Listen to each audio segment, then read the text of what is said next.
Good afternoon. Light crowd. As we speak, OMB Director Mick Mulvaney and White House Director of Legislative Affairs Mark Short are on Capitol Hill participating in ongoing budget negotiations with congressional leaders.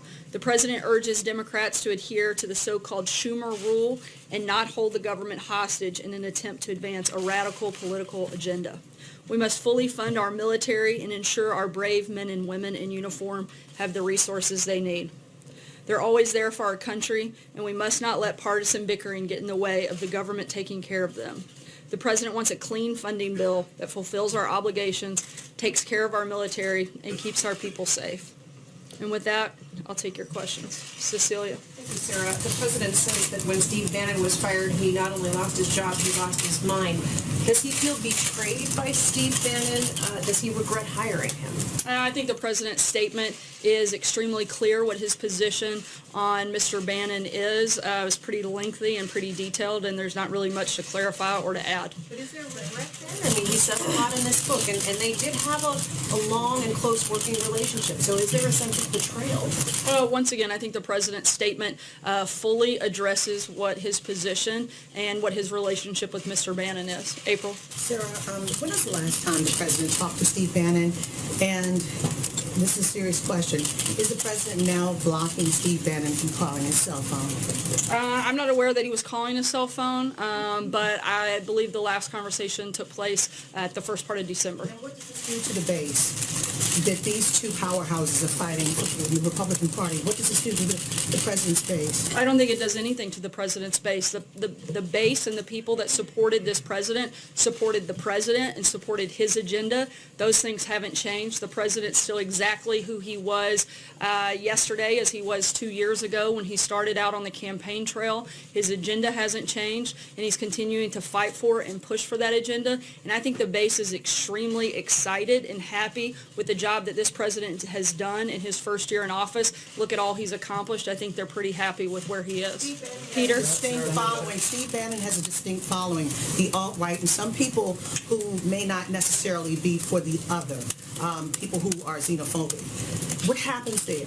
I think that's a question you're going to ask Steve Bannon. The President's base is very solid. It hasn't changed because the President hasn't changed and his agenda hasn't changed. And we're continuing to accomplish a lot of the things that were on the President's agenda as we did last year, and we're going to do a lot more this year as we move into the beginning of 2018. Peter? A couple questions. I'll try to make these simple. First, did the President's You don't think I can handle the hard ones? Did the President's son, Donald Trump Jr., commit treason? I think that is a ridiculous accusation and one that I'm pretty sure we've addressed many times from here before. And if that's in reference to comments made by Mr. Bannon, I'd refer you back to the ones that he made previously on 60 Minutes where he called the collusion with Russia about this president a total farce. So I think I would look back at that. If anybody's been inconsistent, it's been him. Certainly hasn't been the president or this administration. Follow up on that. Did the President meet any of Donald Trump Jr.'s guests at that June 2016 Trump Tower meeting on that day? As the president has stated many times, no, and he wasn't part or aware of that.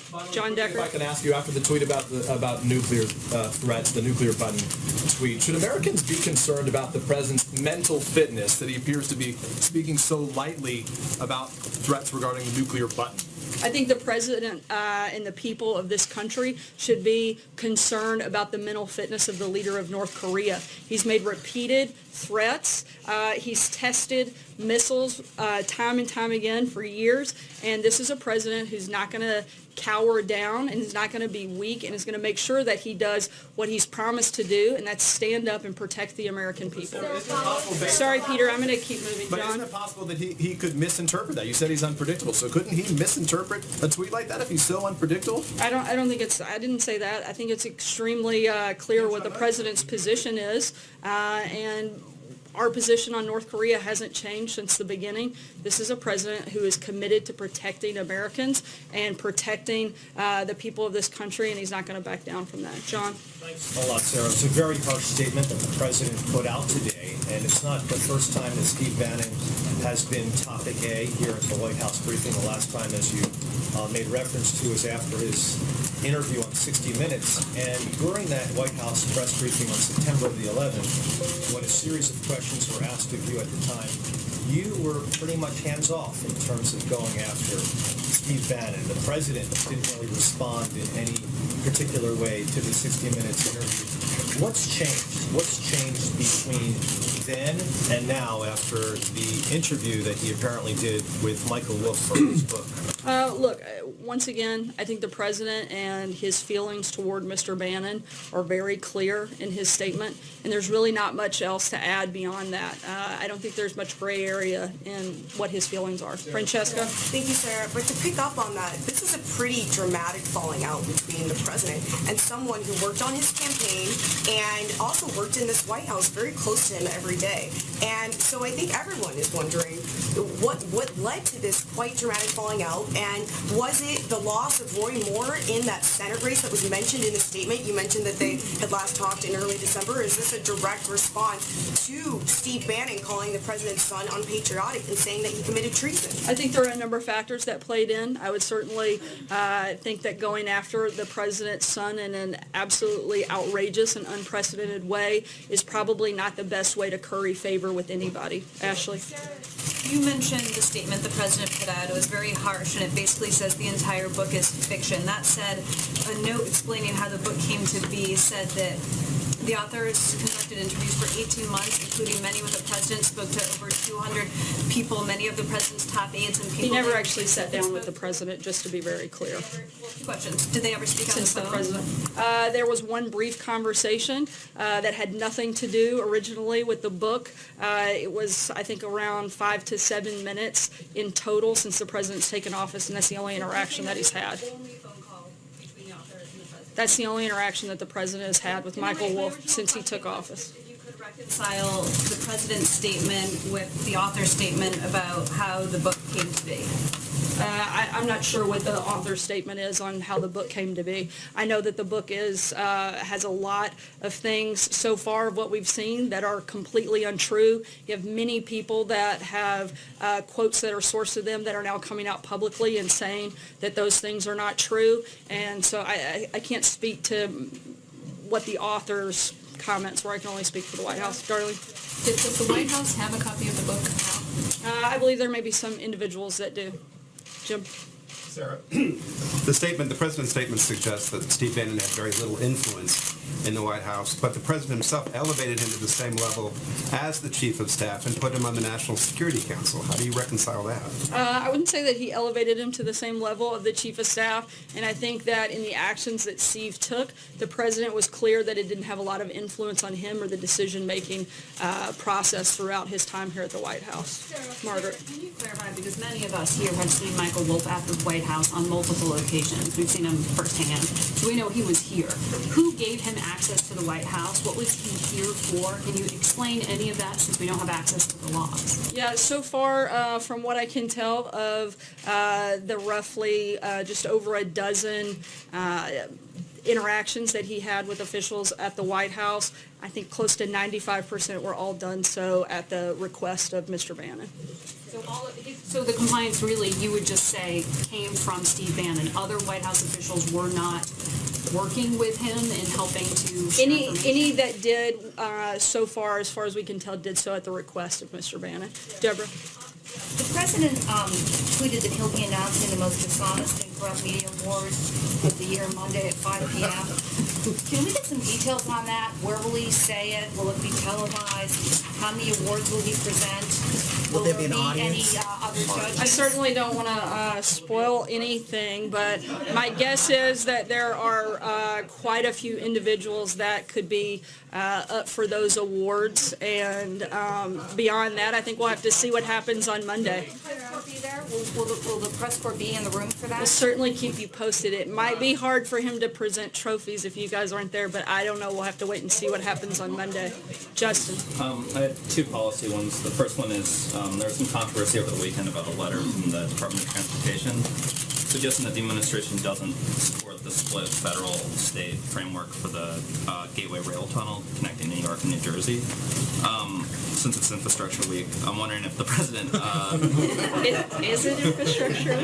When isn't it? in principle, supports at least a 50-50 split on that, and if not, what's changed from when he met with the bipartisan New York delegation earlier last year? We don't have any new policy announcements on that front at this point, but as we get further into the year and further into the conversations on infrastructure, we'll be rolling out more details on what we want to do, what we hope to accomplish, and what the plan is to do that. And then you got some questions yesterday about the sort of shorter list of demands on immigration. I'm wondering if that's something that Mick Mulvaney and Short brought up to Capitol Hill today as part of those discussions. It's possible that it comes up. We're certainly open to having conversations on that. The conversation today, the primary focus is on the budget. Once again, we'd like a clean budget bill, and so that's not what our focus is going into today's meeting, but our priorities on what we would hope to have in any immigration bill and any DACA deal haven't changed. They would include securing the border with a wall, ensuring interior enforcement, eliminating the visa lottery program, and ending chain migration. All those things are still the same. Stephen? You nailed down some of the data points with respect to Steve Bannon. You said that the last time the president spoke with him was in the early part of December. Was that before or after the special election in Alabama? I'd have to look at back at the exact date and circle back. Take us through the drafting of the statement the president issued today. It's rather lengthy. Did he write it in his own hand? Did he dictate it? Look, these are the president's words. I think they're very clear, and there's not much to add beyond that. And Kevin? one more thing. It's been reported that he was furious when these reports first came out about what Bannon was quoted as saying. Is that an accurate depiction? I think furious, disgusted would probably certainly fit when you make such outrageous claims and completely false claims against the president, his administration, and his family. Kevin? Sarah, thanks. I wanted to ask you personally, and I know you speak on behalf of the president, on behalf of the American people, how surprised were you at what you read, these excerpts attributed to Mr. Bannon? Did that surprise you in any way, and if so, how? Certainly surprising. I, for one, was somebody who very much believed that the president could and would win. Otherwise, I wouldn't have dedicated so much time to that. But not only that, I worked in the White House since the very first day, and a lot of the characterization that I saw that he was pushing out was the opposite of what I saw take place every day that I've been here. Can I follow very quickly on North Korea? There's been some folks in town who've said, listen, it doesn't help.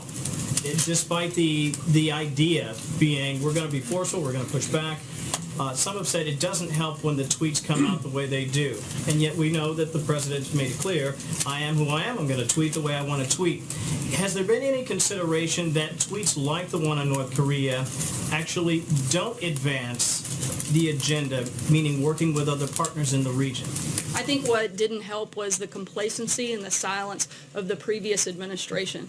This is a president who leads through strength, and he's going to do that, and he's going to focus on everything that he can do in order to keep Americans safe, and he's not going to be pushed around by the leader of North Korea. Our policy with North Korea has not changed. We're fully committed to continuing to apply maximum pressure and working with all of our partners in the region, including South Korea, who we have a better relationship now than ever before. We're going to keep working with them and keep pushing forward, and hopefully North Korea will start making better decisions. Kristen? Sarah, thank you. You just said that people should question the mental fitness of Kim Jong-un. So then isn't it dangerous for the president to be taunting him on Twitter?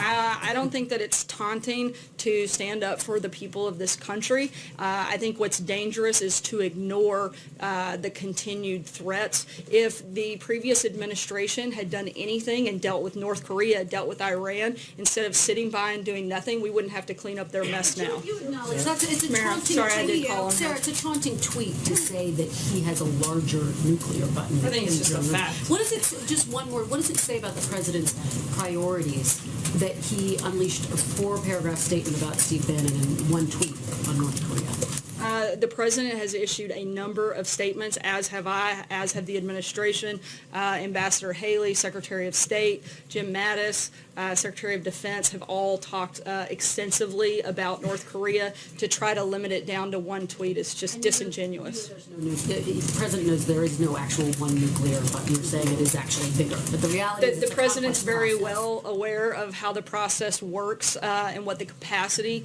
of the United States is, and I can tell you that it's greater than that of North Korea. Mara. Two foreign policy questions. One, yesterday you said there'd be more details on Pakistan in the next 24 to 48 hours.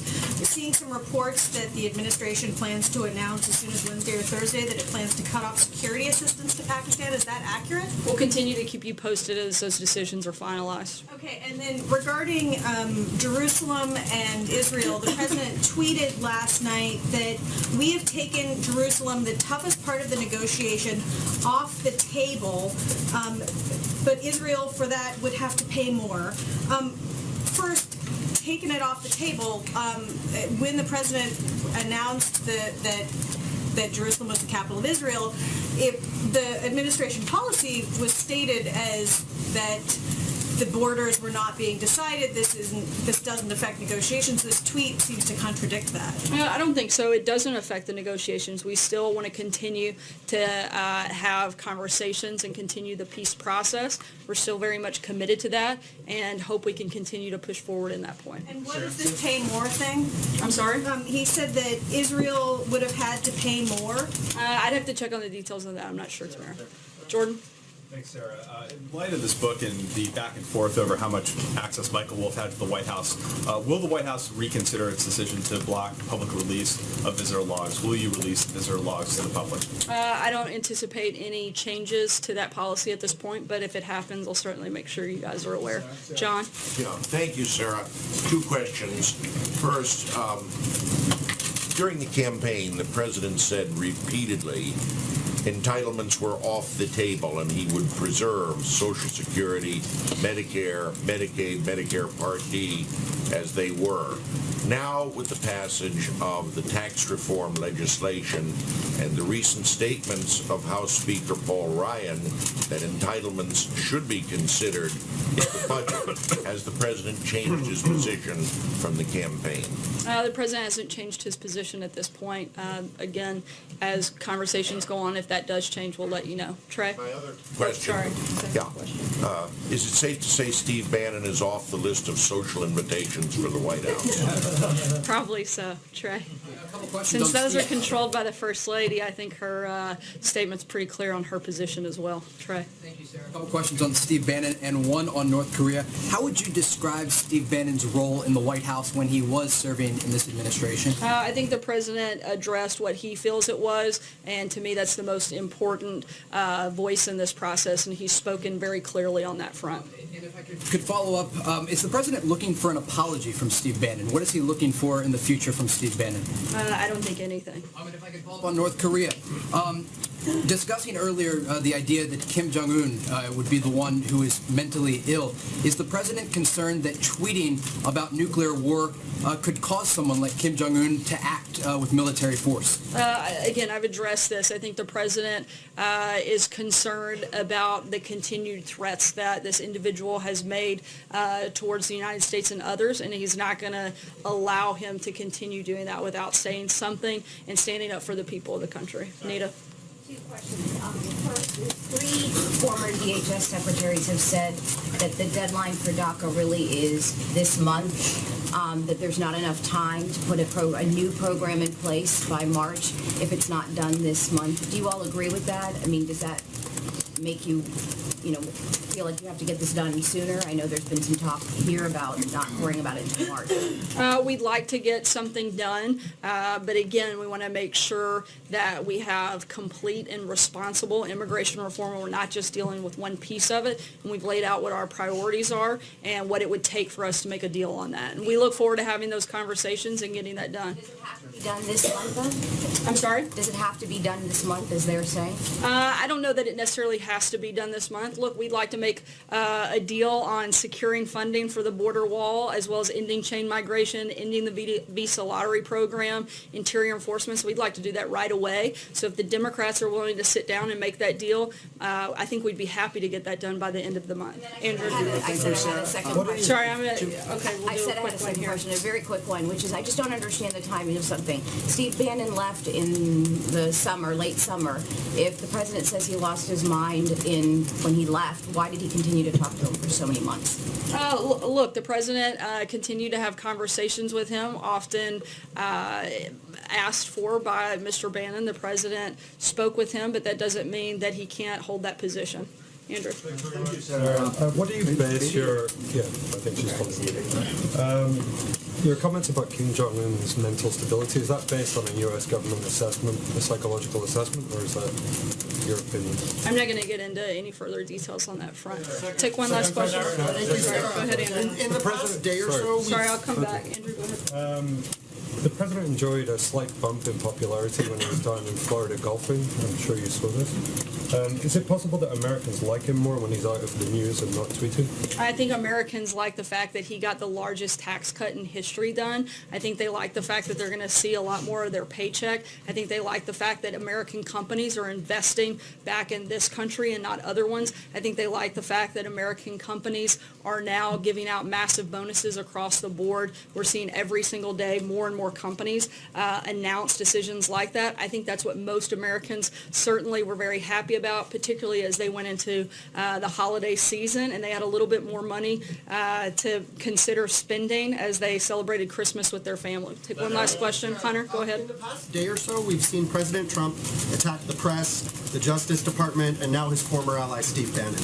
By attacking critics and key institutions in our democracy, isn't the president engaging in authoritarian behavior?